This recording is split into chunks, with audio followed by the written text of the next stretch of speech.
The news it continues here on One News Now. I'm Riza Diaz. Plans to rehabilitate the Manila Central Post Office were already being discussed prior to the massive fire that hit the building last week. According to the Philippine Postal Corporation, NEDA had set aside some 153 million pesos for the rehab. Plans include establishing a museum within the post office. Rehabilitation was also set to start this year if it weren't for the fire. The GSIS has said that the post office is insured for 600 million pesos and that it is willing to extend a loan for the building's reconstruction. Preparations are meanwhile underway as Typhoon Betty nears land. Some strawberry farmers opt to harvest early under the threat of Typhoon Betty. Farmers said they want to prevent losses in their harvest, just like what happened in the 2018 typhoon with Ompong. However, with this forced harvest, farmers would be able to sell only 10 kilos of strawberries, down from their usual supply of 20 to 30 kilos. Metro Manila is now under moderate risk alert level in anticipation of the rain brought by Typhoon Betty. This alert level means that all rescue personnel are on standby for possible emergencies. Metro Manila disaster risk officials will meet again later today to discuss the latest updates on the typhoon as well as impact from the southwest monsoon. Meanwhile, the DSWD has opted to leave out a specific brand of canned tuna in food packs that will be distributed to typhoon evacuees. The agency is still waiting on the FDA test result on the brand of canned tuna that was previously used in food packs distributed in Oriental Mindoro. Some residents had complained about the canned tuna having a foul smell and taste. The department has prepared around 1 million family food packs, none of which contains this tuna brand. Since hindi nga po muna natin gagamitin yung hindi po nila nagustuhan na brand ng tuna, nagmi-mix and match po tayo. It's either magdagdag tayo ng sardinas or magdagdag tayo ng ating pong corned beef para po mapuna natin yung hindi po natin gagamitin na apat na dilatang tuna.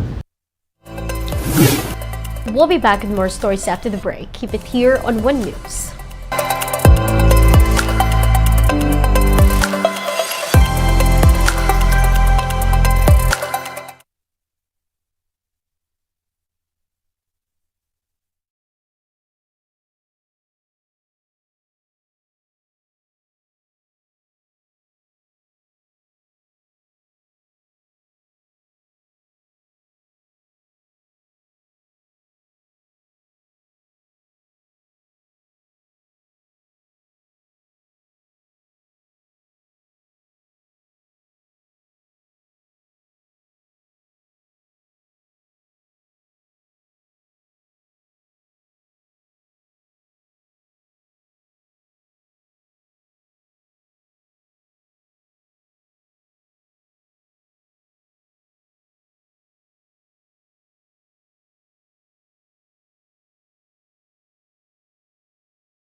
You're still watching One News Now. I'm Riza Diaz. President Bongbong Marcos unveils plans to acquire the country's first submarine during the Navy's 125th anniversary celebration. Maricel Halili with the details. President Bongbong Marcos led the celebration of the 125th anniversary of the Philippine Navy at its headquarters in Manila. But before that, the Navy presented its newly commissioned Navy gunboats to the President. Marcos says these will be used not only for maritime monitoring but also for disaster response. Kagaya ngayon, ang aming pinag-uusapan at pinaghahandaan ay yung bagyo And of course, our armed forces plays always a very important part when it comes to search and rescue, pati sa pagdala ng relief. In his speech, Marcos emphasized that these vessels are a step towards the completion of the Armed Forces Modernization Program. Will pave the way for the holistic transformation of our AFP into a stronger, modern, and formidable organization. By then, the AFP will be more effective in its military aims and more responsive to our national goals. Along with this, the chief executive also bared the government's plan to acquire the Philippines' first submarine. However, it will not be done anytime soon. We are in the middle of developing mostly our anti-submarine capabilities. So yun ang uunahin natin, and then hopefully when the time comes and the conditions are agreeable, then we might be able to acquire those submarines. Marcos recognized the Navy's role in securing the archipelago, particularly Batanes and Kalayaan Islands, the Philippine Rise, and the West Philippine Sea. Recently, the Philippine Coast Guard installed additional navigational buoys in critical areas of the disputed areas. This was done in a bid to mark the country's territory. National Security Advisor Eduardo Año explained that this was not meant to provoke other claimants, but rather to protect the Philippines' maritime borders.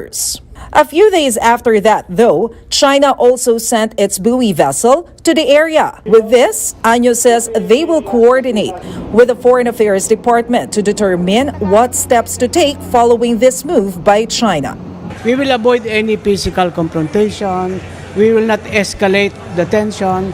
We will always be adhering to the rule of law. So, yung ginagawa nila ay constantly minomonitor natin. For News 5, Maricel Halili, We Are One News. Here are other top stories we're watching. Kuwait remains firm in its decision to ban entry visas for Filipinos. This after the Philippines supposedly rejected conditions set by the Gulf state during their bilateral talks. The province of Oriental Mindoro is now allowing fishing activities to resume in more localities months after the oil spill incident. Currently, only Nauhan, Pola, and Pinamalayan are still under the fishing ban. And the country has signed a $130 million loan agreement with Japan for the rehabilitation of MRT-3. The rehab loan will cover improvements to MRT-3's rail tracks, signaling system, power supply, and station equipment, among others. And those are the top stories of the hour. Join us later at 10:45 in the morning as we continue to monitor the day's biggest stories. I'm Riza Diaz. We are One News.